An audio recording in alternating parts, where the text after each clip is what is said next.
displacement reaction. So we can also call it single displacement reaction, right?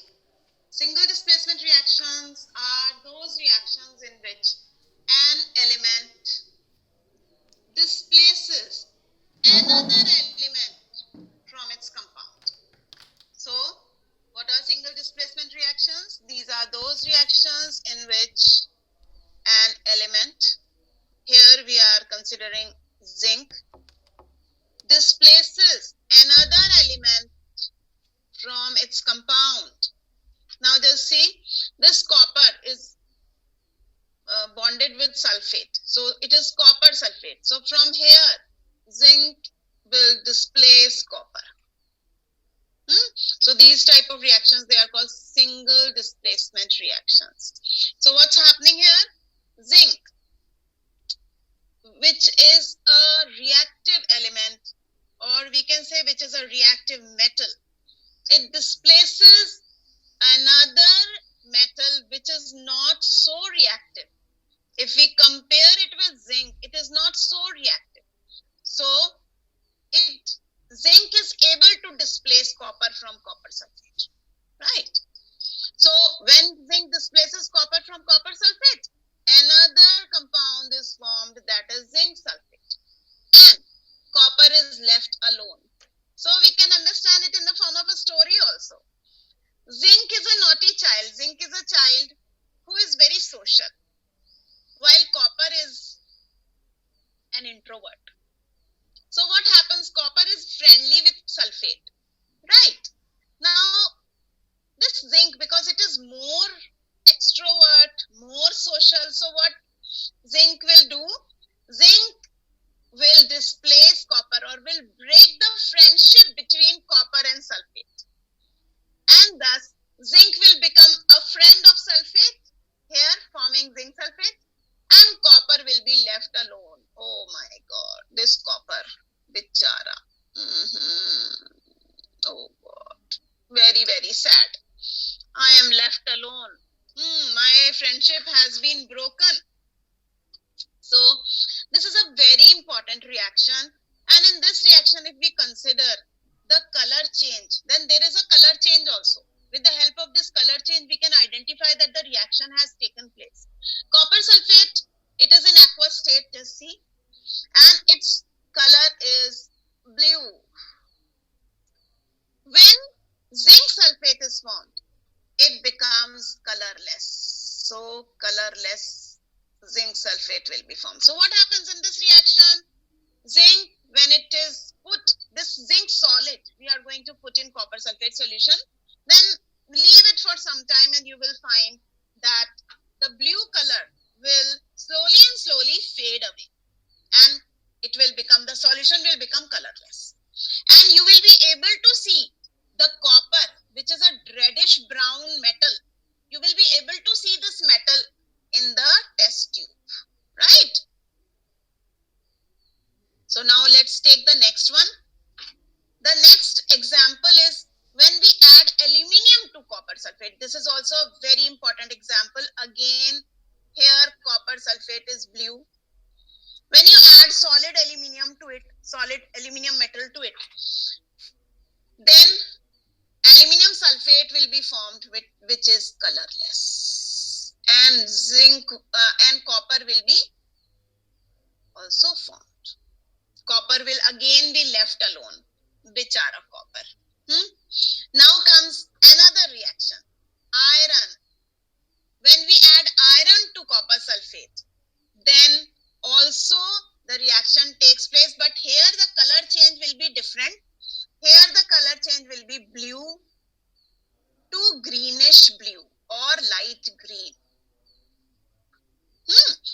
Just imagine, this is a magic which will happen in these reactions. The blue colored copper sulfate will convert to green colored iron sulfate, and the solution will turn green.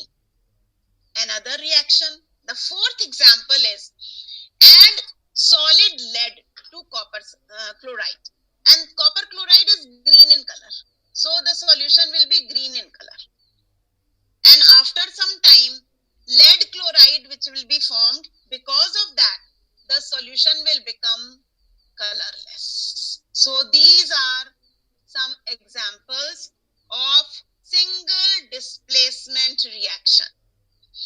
And in this last reaction, this copper will be deposited on lead, or it may be found at the bottom of the test tube.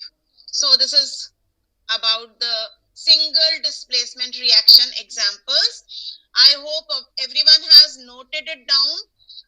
The color change is very, very important. Okay, so I hope you all have done it. Now let's see another example, which is the very common example. You are going to do it in practicals also. And in that, we are going to see the color change. Just see here. Now this is the activity. In this activity, we have taken copper sulfate solution. Here, copper sulfate solution. And in that, we have placed iron nails with the help of thread. And we are going to leave it for some time. We will find that this blue color of copper sulfate, it will turn green after some time. Okay, so just see here. This is the condition which will happen after the reaction has taken place. See, we are considering both the things. That means the iron nail also, what will happen to the iron nail after the reaction, and also what will happen to the solution after the reaction. So let's see this. Here is iron nail. This is before the reaction. Here is iron nail after the reaction. After the reaction, the iron nail on that copper will be deposited. Okay. So on iron nail, copper will be deposited here. This one. In the beginning, iron nail was like this. Like this. And afterwards, when the reaction has taken place, on the iron nail, copper will be deposited. Then what will happen in case of the solution? In case of solution, copper sulfate solution will be blue in color earlier. But after the reaction has taken place, the color of this solution will become green, light green. It will be very light green. So what we have to do, we have to keep a test tube of copper sulfate for comparison. Copper sulfate solution, we are going to keep it in another test tube for comparison, so that we can compare the original color of copper sulfate solution with the color which has changed after the reaction has taken place. So this type of things, they are known as control. For comparison, we always have to keep the solution which is there in the beginning of the experiment. Now let's move to the next. Oh yes, this is very important. Reactivity series. Why we are going to study about the reactivity series? It is because only on the basis of reactivity series you will identify whether the reaction will take place or not. In case of single displacement reaction, the reaction may or may not take place. Sometimes some of the combinations are given to you and you have to identify whether the reaction will take place or not. So for that, you need to learn the reactivity series. Now for learning the reactivity series, there is a very peculiar type of this way in which you can learn it. See, please stop calling me a careless zebra. Instead, try learning how copper saves gold. So here what we are doing, we are taking the first letter to write the name of the metal in front of it. So in this, when we move downwards in this series, then the reactivity actually decreases. So here, when we move downwards, the reactivity decreases. So to learn this whole, you don't have to write the formulas. आपको इसके formula नहीं लिखने. You have to learn the names, and you can use this type of a sentence to learn it. So this is how you can learn the reactivity series. Now, what is the importance of reactivity series? The importance of reactivity series is that, say for example, you are considering irons with copper sulfate. So here you will take iron and copper and you are going to compare it. Iron is more reactive, copper is less reactive, right? Now, only when you add iron to the compound of copper, only then the reaction will take place. Like, for example, if you take iron and you take copper sulfate, you have seen that the reaction has taken place because iron is more reactive than copper. But on the contrary, if you take copper plus iron sulfate, then the reaction will not take place, beta, because the copper metal is less reactive. ये iron और sulfate की दोस्ती को तोड़ नहीं सकता. So this is why this reaction will not take place. This reaction will take place. So for that, whether the reaction will take place or not, for that you need to understand and learn the reactivity series. Okay. So now, after learning the reactivity series, let us move to the next topic. The next topic is double displacement reaction. So now we are going to study about the double displacement reaction. Here comes the double displacement reaction. Double displacement reactions are those reactions in which aqueous solution of two compounds are taken and in that there is exchange of ions. जैसे one compound AgNO3 is taken, another compound potassium chloride is taken. In this there is one metal Ag, in this there is one metal K. Now what will happen? This Ag, it will combine with Cl and K will combine with NO3. So there is exchange of ion. So in double displacement reactions, exchange of ions take place between two compounds and due to that, new compounds are formed. That is AgCl plus KNO3.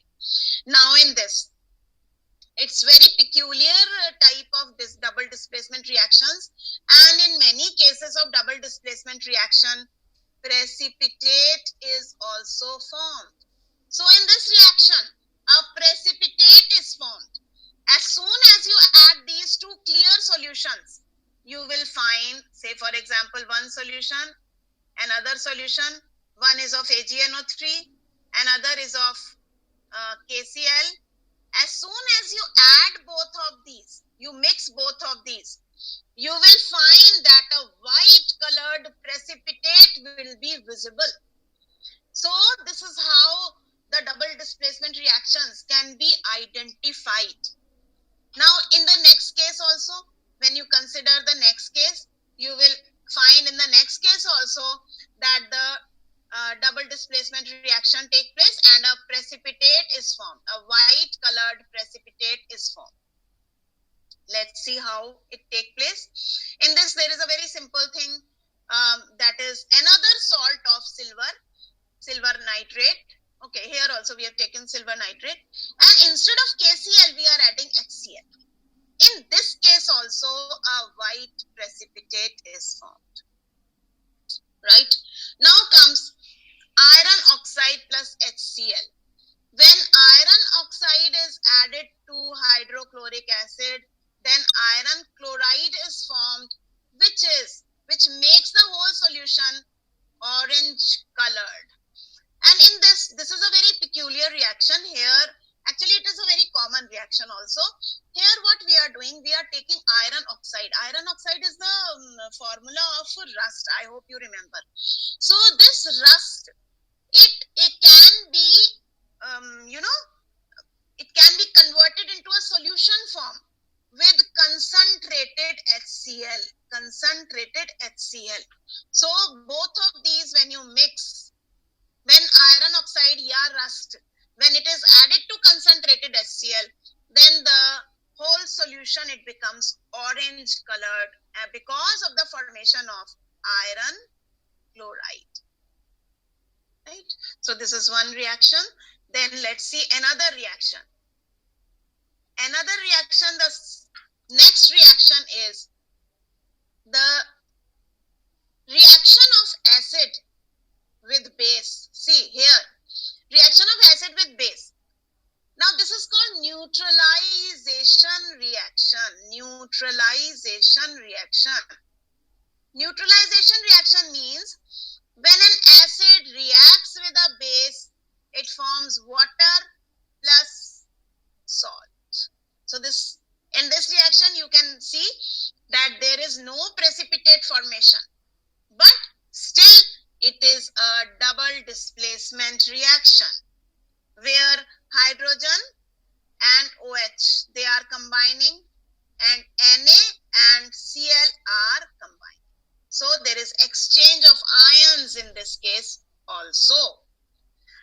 So now let's see the next one. This is also a neutralization reaction. Sulfuric acid reacting with calcium hydroxide. Both of these we are going to take in solution form. When we add sulfuric acid to calcium hydroxide solution, here again there is a neutralization reaction and water plus calcium sulfate is formed, both in aqueous state. So these are double displacement reactions. Now let us see the activity related to double displacement reaction. For that, we are going to take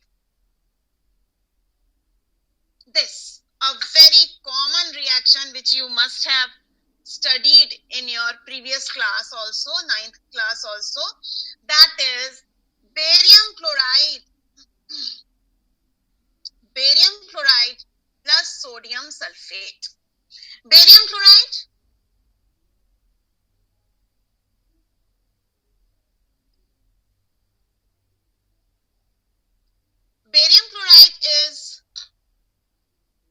will be in the solution form, and sodium sulfate will also be in solution form.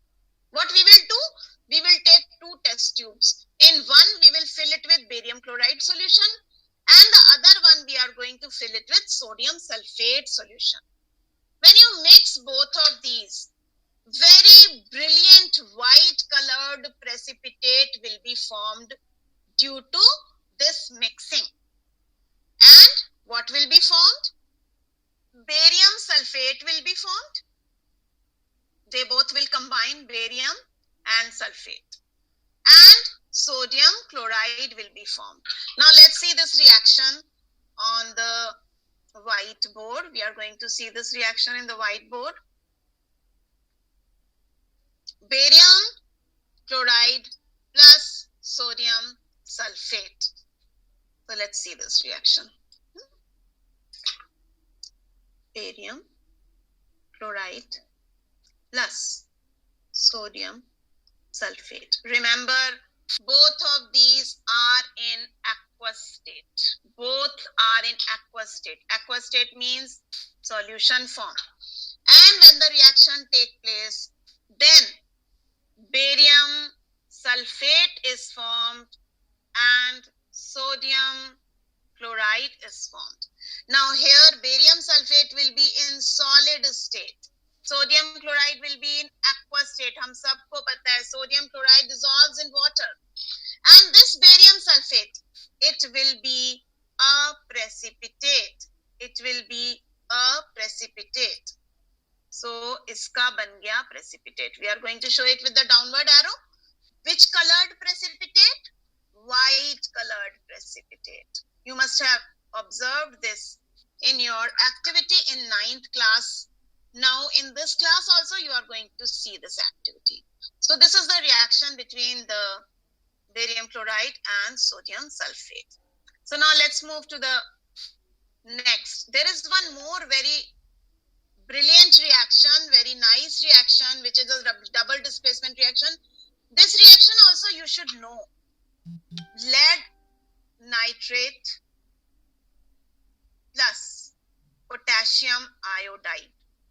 take both of these in aqueous form, and when you are going to mix it, a very brilliant yellow colored forms. So the yellow colored precipitate is of lead iodide. This is a yellow precipitate. A very nice reaction it is, and it really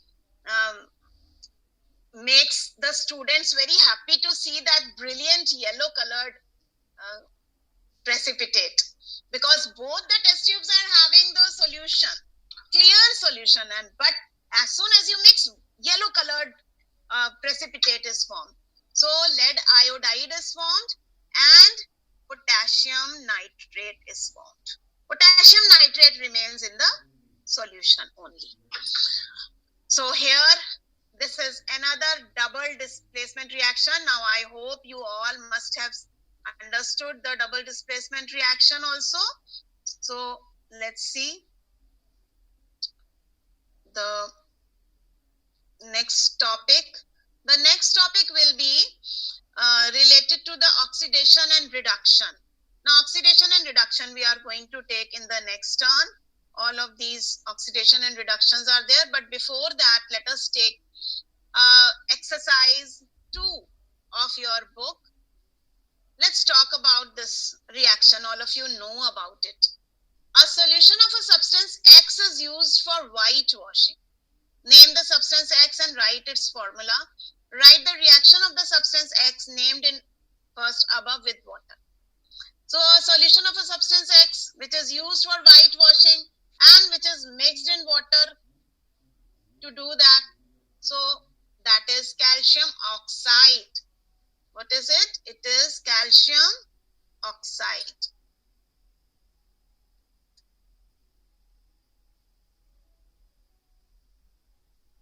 So here calcium oxide plus water, it forms calcium hydroxide.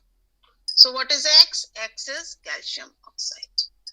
The second is, why is the amount of gas collected in one of the test tubes in activity 1.7 double the amount collected in the other? Name this gas, which is in double amount. In the double amount, the gas is H2. H2O gives H2 plus O2. And when you balance it, this is 2 and here also it is 2. So the double the amount of gas will be hydrogen in the second question, right? So these are the 2 questions of your book. Now let's revise the whole topic once. Acha, this is also an exercise, the exercise 3. So let's talk about this exercise. In that we will talk only about the first and the second question. So the first question, a very important question. Why does the color of copper sulfate solution change when an iron nail is dipped in it? A very easy, just now you have seen what is the reason behind it. The reason behind it. The reason behind this change in the color is that iron being more reactive. Iron is more reactive. So what will happen? Iron will displace copper from copper sulfate. Iron will displace copper from copper sulfate. So this is the reason of the color change when this reaction of iron and copper sulfate take place. Iron is more reactive, so iron displaces copper from copper sulfate. Right? Very simple answer.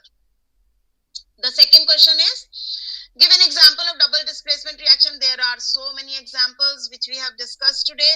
You can write any of the examples of double displacement reaction.